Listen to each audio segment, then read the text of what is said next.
Hello and welcome to another episode of the In Between Podcast. Let's go ahead and get this thing started.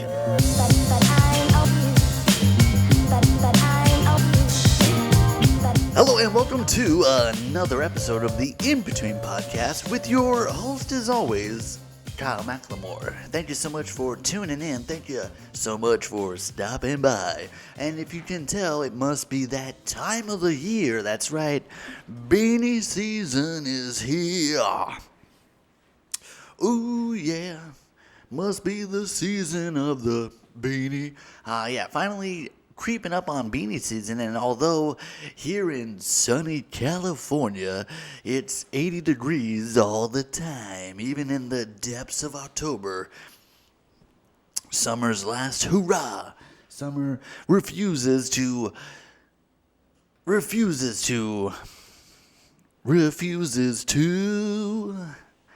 trying to think of rage against the dying of the light. Summer continues to rage against the dying of the light, but it is inevitable, and if it creeps below even the slightest bit, like just under 77, I consider that a beanie-worthy day, as opposed to the rest of the year where it's impossible to wear such beanography upon my head. But we're finally here, so taking advantage while I can, while the temperature's low-ish. It's also very breezy today, so So please excuse if you can hear the frames of the building shaking with those Santa Anas. But again, thank you all for tuning in. What did you guys want to talk about? How about we talk about the overall lack of spookiness in the theater? I know last week we talked about exorcism, also Saw. If you're going to Saw for the torture stuff, it was fine. Split right down the middle. Torture stuff was fine. There's even a scene or two where I was like, I had to kind of wince a little bit. But as soon as we start talking storyline or plot or anything like that, just straight to the ground floor. But there is hope out there.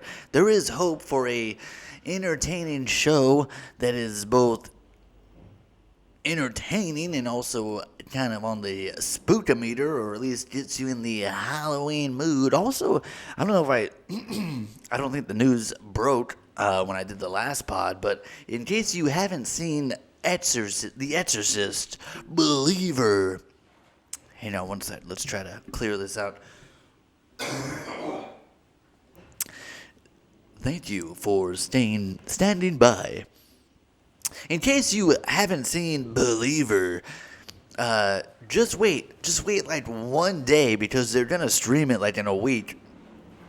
It's bombing so hard that they're just put it out and stream it already, before it's too late, before Halloween passes and nobody will be interested in a Exorcist movie.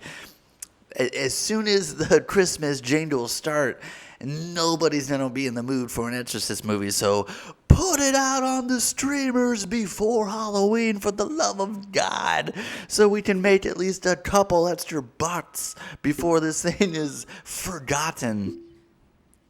But never forget that there's still 2 more they got to do, no matter what, which is endlessly hilarious. But been watching Chucky, the television series Chucky, and it is blowing my mind how good that show is.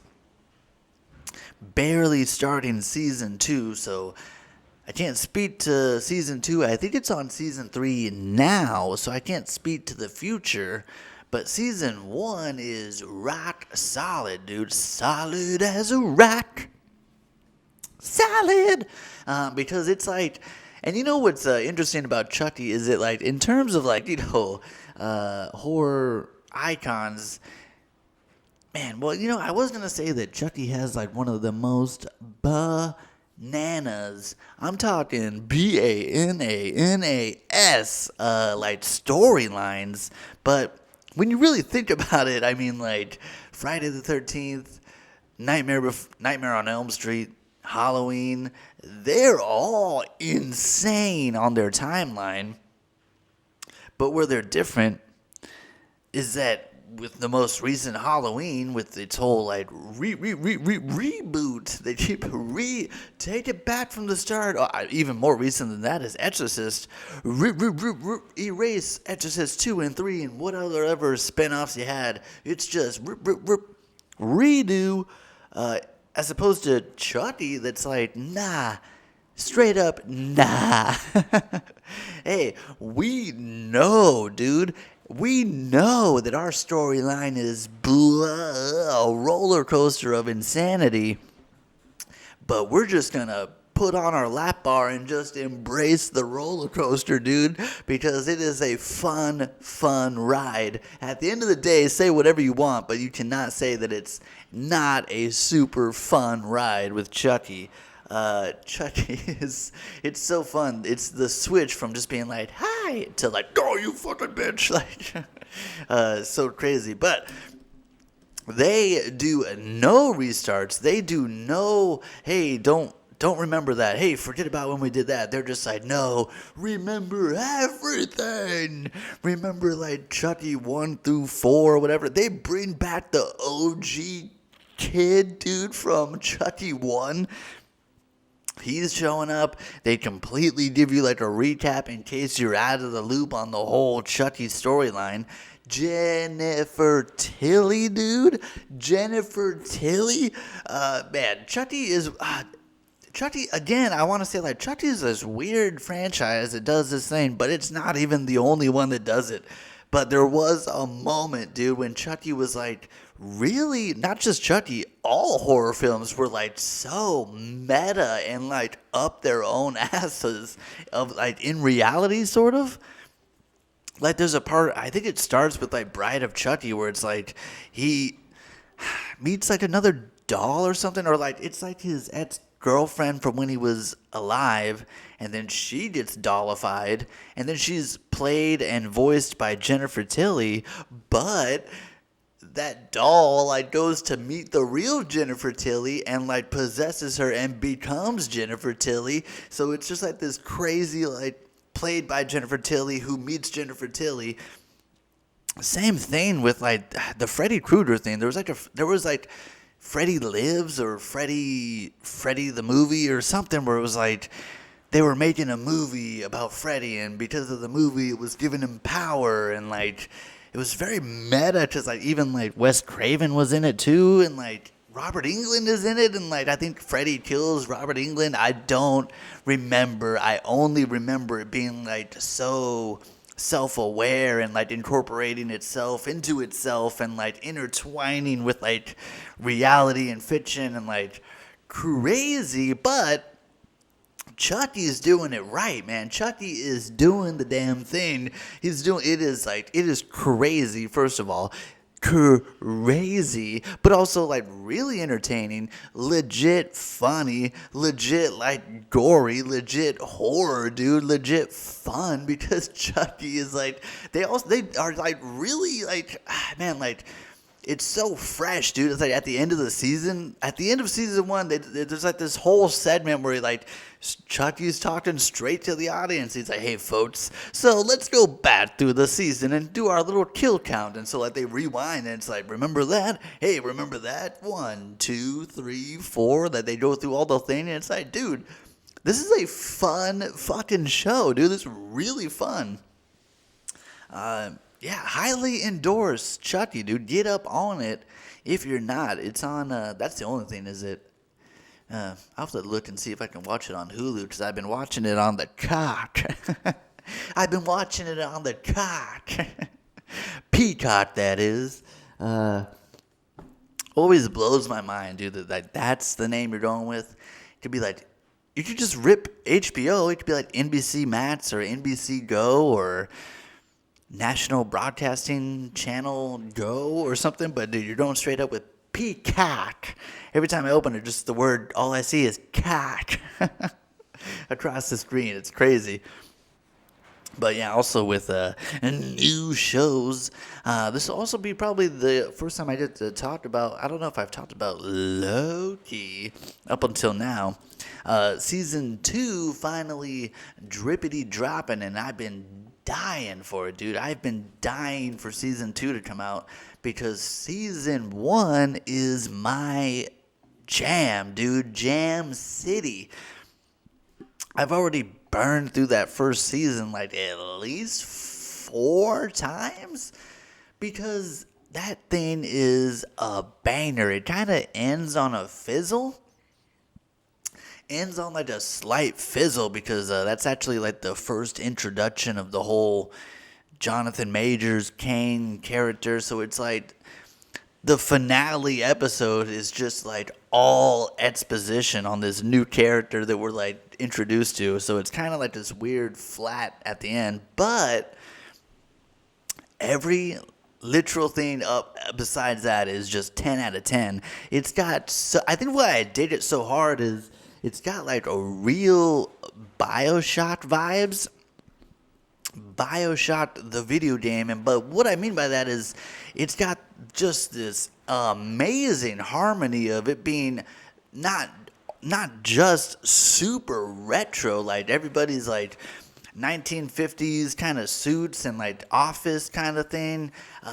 Just the vibe is like very old school, like 40s and 50s. The little time, hey, and the little mascot thing is very old school, like the way they clocked in and just like the environment. Everything's so old school, but simultaneously it's also futuristic as fuck. It's like they go like, hey, open up the door and it's just like this entire insane city of like future cars flying and like just crazy technology, and they've got, you know, they're jumping timelines and shit like that, and it's just like, man, goddamn, it's just such a beautiful mix of like old school and new school, just like blah, blended together to make this beautiful blend, just like BioShock, where it was like, I think it's like in the year like 1940 or 50 or whatever, but you got all this crazy future technology. It's awesome. And the music on that show, dude, the music on that show is so... First thing that comes to mind is just like Tron. Like, I don't know, how do I even explain the way it's just like these long tones of just like, it's like almost 80s, 80s symphonic, like kind of vibe, man. Just like, God, that show is good. And I love the jump into different realities aspect. I love the different versions of the same characters, different kinds of Lokis that you get. Yeah, I cannot say enough of, and then Tom, it's actually kind of a dickhead thing that I can't think of his name. Is that Tom Hiddleston, I think? But man, just such an amazing character, amazing performance, and just Owen Wilson, dude. Owen Wilson killing it. Hang on, let me suck down this liquid death real quick. Oh, that's good. But yeah, season 2, off to an interesting start. I would say spoiler alert, but there's really not much to spoil. It's just kind of like a meh episode. It's just like, I don't know. I felt at the end of the episode, I was just like, oh, why do I feel like not much is going on? They're going pretty hard on introduction of this new character. Make sure that I get my pronunciation right. I'm gonna guess Ki Hui Kwan. Ki Hui Kwan. Found him. Tracy Smith is talking with actor Ki Hui Kwan. Boom! I nailed it. Ki Hui Kwan. They're going heavy on Ki Hui Kwan, who, if you don't know, Ki Hui Kwan, also known as Short Round from Indiana Jones and the Temple of Doom, or what was his name in Goonies? Data? Or am I just thinking Star Trek? Was it Data? Ki Hui Kwan. Damn, I don't want to second guess myself. Is that what his name was? I just said it like a second ago. Yeah, Ki Hui Kwan. He's like very heavily featured in episode 1, Ki Hui Kwan of Loki season 2. And he's fine. I have no issue with Ki Hui Kwan. If anything, you know what my biggest issue with Ki Hui Kwan is? Man, talk about the fuck, dude. Talk about the fuck are you people doing? Did anybody see Indiana Jones? Of course, I know the answer. No, nobody saw Indiana Jones. You want to know why? It was a terrible, terrible movie. How many times do you have to keep murdering one of my favorite childhood characters, dude? Indiana Jones keeps getting destroyed. It wasn't enough with the crystal skull, huh? You had to come back and tear my heart out one more time. Temple of Doom style. Anyway, Ki Hui Kwan, mother trucking Indiana Jones came out very close. I mean, not like, within the same week, but at least like a year or like a couple months after the phenomena that was everything, anything, everywhere, all at once, everything, all at once. That movie exploded. I think it might, I'd have to double check the statistics, but I think it's still A24's like biggest grossing film to date. And not only that, but it was a amazing movie. And Ki Hui Kwan was like a huge, not only was he great in the movie, but it was such a big story that like, oh man, Ki Hui Kwan, who was like a big deal when he was a little kid, disappears from Hollywood and then comes back like a strike of lightning into this movie. Like, what's up? I'm back, Hollywood. And Hollywood, like, I feel like everybody embraced it completely. So tell me, why the fuck would you not, dude? I remember going into the theater like, there's no way. There's no way he's not gonna be in Indiana Jones, dude. With the insane success of Everywhere All at Once, you're not gonna throw Ki Hui Kwan back into Indiana Jones, dude, to reprise his role as Short Round Dude, Dr. Jones, dude. So when I'm watching Indiana Jones, I'm literally sitting there like, all right, here he comes. Nope.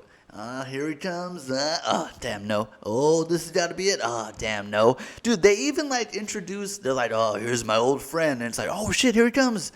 Antonio Banderas. It's like, the fuck? Antonio Banderas wasn't there from the beginning, dude. And he's even like, hey, Indy, my old pal. And he's got, like, a pet leg that they never acknowledge, like, how he lost his leg or nothing. Or how they're friends. They're just like, Antonio Banderas. Old Puss in Boots and me go back. Baffling to not include Ki Hui Kwan. Insane that... And then that's it. That's it, dude. They're not doing any more Indiana Jones, at least not with Harrison Ford. So talk about your missed opportunity to have the on-screen reuniting of Harrison Ford and Ki Hui Kwan, dude. We already missed the window with those goddamn Star Wars sequels. Not in a single frame of those movies are the OG crew together on screen once. Mark Hamill, Carrie Fisher, Harrison Ford never share screen time together. I think that, like, Harrison Ford and Carrie Fisher hugged once, like in the movie. Mark Hamill and Harrison Ford never beat up. I want to say he never beats up with Carrie Fisher either. It's just like crazy that like there wasn't one scene where they all got in a room just like, hey guys, let's fist bump it for the old school. Man. But like out of gas. So fired up about Ki Hui Kwan. But yeah, he's in Loki. And again, he's fine, good actor. It's just like every time I see him, it's just like heartbreaking that I'll never get to see him like reunited on screen, at least with Harrison Ford. It's just weird. It's very strange. That movie deserved to do as bad as it did. Like, you deserve it. You deserve time travel, you know? Time travel. But whatever, you know? What else do we got? Yeah, Chucky. I saw Freelance. I don't know. I don't even want to talk about Freelance. The latest John Cena flick. I saw it on the old... I probably wouldn't have seen it if it wasn't for the old Monday Mystery, baby. Monday Mystery Movie at Regal. What's gonna be? And I knew it too. I completely nailed it. Because there's only so many movies it can be. They're not gonna let me see Napoleon, right? Which I cannot wait for Napoleon, dude. I'm actually... I don't know. I don't know how long Napoleon is gonna be. I feel like no matter how long it is, like there's so much Napoleon stuff, dude. I went down a whole spiral rabbit hole with Napoleon. I went through like a 6-hour podcast saying all Napoleon, baby, all Napoleon all day. And what a ride it was! What a ride it was, man. There's some stuff that you're just like, man, Napoleon, cool, dude. Like one of the first guys to like really get down with his own troops. Like I guess that was like a big thing, man. Used to be a big thing back in the day, like the generals and big officers would be like, I don't associate with my underling troops, nay. And Napoleon was like the only one who was like, I'm gonna go talk with my boys, dude. This is like my army, dude. I want to hang out with my dudes. Big emphasis on the old, not gonna do anything. I want to ask someone to do something that I want to be down to do myself. Napoleon was down there firing cannons and really fighting the fight, dude. But then the flip coin is like, yeah, he kind of did some dick moves too. Did a whole campaign in Egypt. I think there was a moment when he was either losing or like just lost interest. I can't remember. But basically abandoned like 30,000 troops, dude, and just was like, peace. And then they just stayed there and fought for like another 4 years, dude. Just like abandoned in Egypt. Like no choice but to fight. Meanwhile, Napoleon goes back home and it was like, dude, Egypt was the shit. We whooped everybody's ass. Like he got there ahead of the news. So he just like, dude, I dominated Egypt. I'm back, baby. What happened to the 30,000, huh? You know, they're probably just chilling. I own Egypt. It's mine, whatever. It was nothing but thumbs up. But, yeah, I can't wait for that Napoleon. Ridley Scott. Joaquin Phoenix. Should be awesome. But, yeah, Freelance with John Cena. What a terrible movie. And it was, like, shocking because... it's like an action comedy, which is like, boom, action, John Cena, boom, comedy. John Cena, the dude can do both. The dude can not only do it, he can excel. The dude, have you seen, dude, the dude is legit with comedy, dude. The dude is legit great at timing. Great delivery.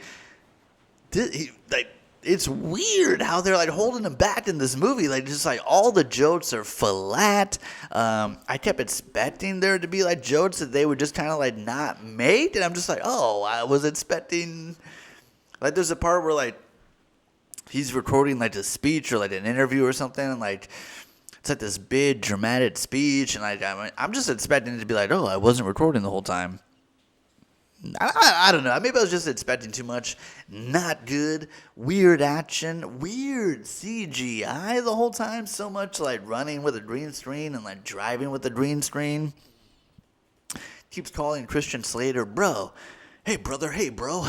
Hey, bro, dude. Like, I don't know. Just like this weird forced slang. Like, I don't know, man. Freelance.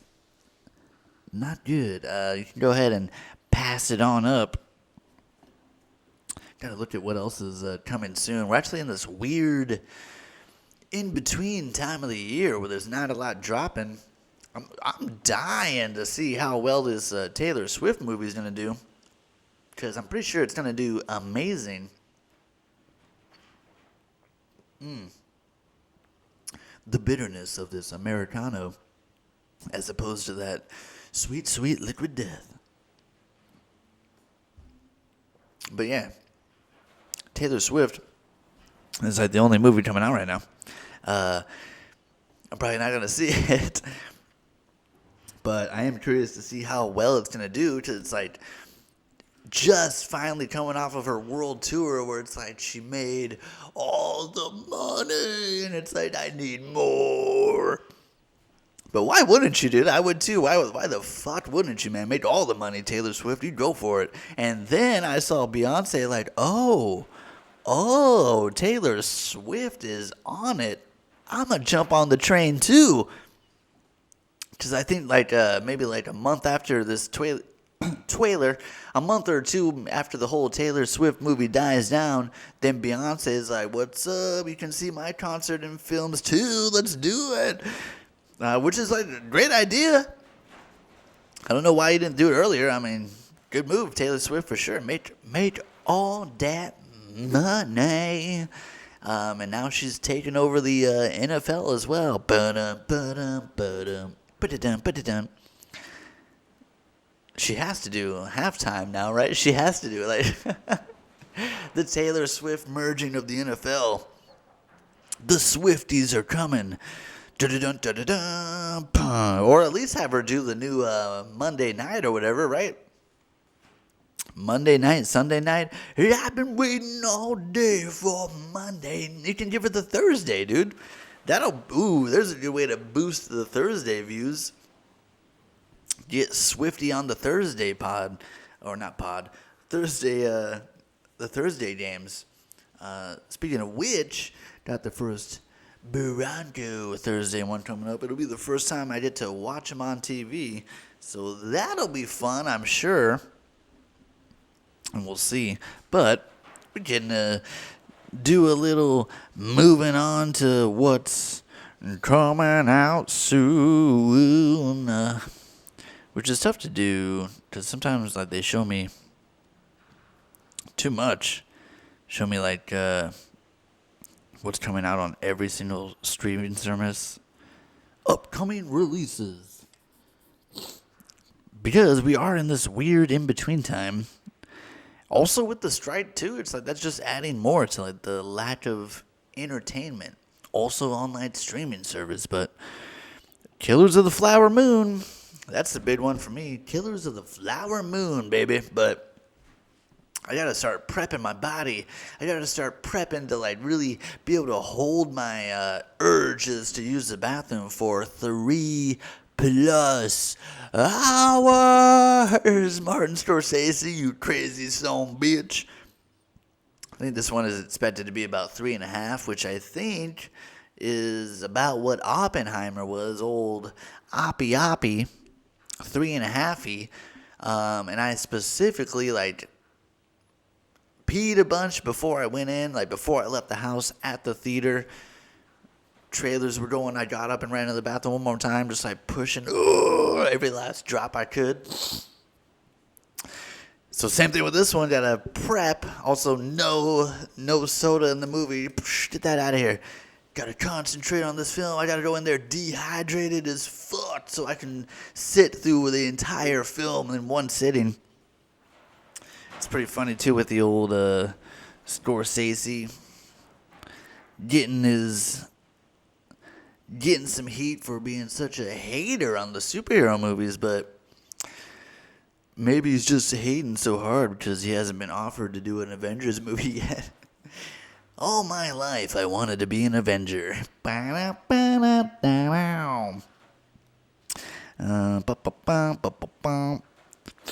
see, these are all November, Titanic, the musical. Yeah, see the Marvels. The Marvels, I don't know how I feel about the Marvels because the first one wasn't good. Like the first Captain Marvel movie, not great. Captain Marvel as a character, always not that great. That show with the Marvel spin-off show on, Disney Plus or whatever. I don't know, but it's got space. Space is always cool. I don't know. I'm hoping it's going to be good, but I don't know. Also, Hunger Games coming out in November. Never been big on the Hunger Games, so it's like... And it's like a meta prequel or something. Silent Night is one that is mildly intriguing. I mean, if you were to tell me all the stuff about it, I would probably still be like, eh. There's only literally one aspect of this movie that makes me like, oh. And that's the Woo, baby. John Woo, to be exact. What was his last... I gotta find out what was the last thing he did before this upcoming Silent Night or whatever. Come on. Manhunt in 2017? Damn, 2017. So he hasn't done anything for a while. He hasn't done anything good for a while. Oh, man, 2003. I didn't know he did Wind Talkers. What? There's almost no doves in Wind Talkers. How would you even know it was his movie? Oh, man, John Woo and his doves, dude. But, yeah, so Silent Night. I saw the trailer. I can't remember when. I saw the trailer in something. Maybe it was in the mystery movie. I don't know. But it's like, I don't know. He gets like his family murdered on Christmas Eve or something. And then they shoot him in the throat. Ugh. So, of course, he's got his vocal cords removed. But then he goes out for revenge. Like, everything about it is like, oh, okay. And then the whole, like, it's also, like, Christmassy. Revenge on Christmas. Yo ho ho. Yo ho ho. No, just ho ho ho. So, yeah, I saw it coming like a mile away with the whole Silent Night. Stupid. A pun in the movie title is always a good sign, but yeah, it's got that one dude with the bad luck on Hollywood, dude, who it's like, keep wanting him to be good. He was like in the RoboCop remake that like flopped. Everything he's in is like, he's like a good actor or whatever, and the dude's cool, but it's like every time he's in something, it's like a flopper. He was in that like Altered Carbon or whatever, that Netflix show. But whatever, yeah, the only thing about that movie is that when that, directed by John Woo, I was like, oh, shit. You don't have to tell me. Okay, stop. I'm sold already. Anything else you show me is going to discourage me. Him wearing that stupid Christmas sweater, I'm like, oh, jeez, you're making it tough, John Woo. I'm going no matter what, but you're not making it easy. Not necessarily expecting it to be, it's going to be a Christmas miracle if it's like a really good movie. I'm expecting it to just be bananas. Just John Woo action. Give me the doves, John Woo. Give me the doves. That's all I care about. But yeah, not much coming out. I mean, I said Napoleon. Not much else comes to mind. I saw a poster for like a Ghostbusters movie, but I know nothing of like a new Ghostbusters. Not since the last one with the Rudster, Paul Rudd. Ghostbusters 94, 21, 2016. Ghostbusters sequel, 2024, Paul Rudd. Plot currently kept under wraps. Well, there you go. It's supposed to be 2024, though. It's like it's got the same peeps in it. All right, well, they got the poster out. So, not much else to see about it. Just gonna have to wait on that one, I guess, coming out in March. But, yep, we can call it there, I guess. Can call it a wrap and a tap. Thank you so much for tuning in. Thank you so much for stopping by as we try to get this train back on track, get the steam rolling again. working on chopping up the next episode of the Gringo and the Guapo, so hopefully that's out soon, and hopefully this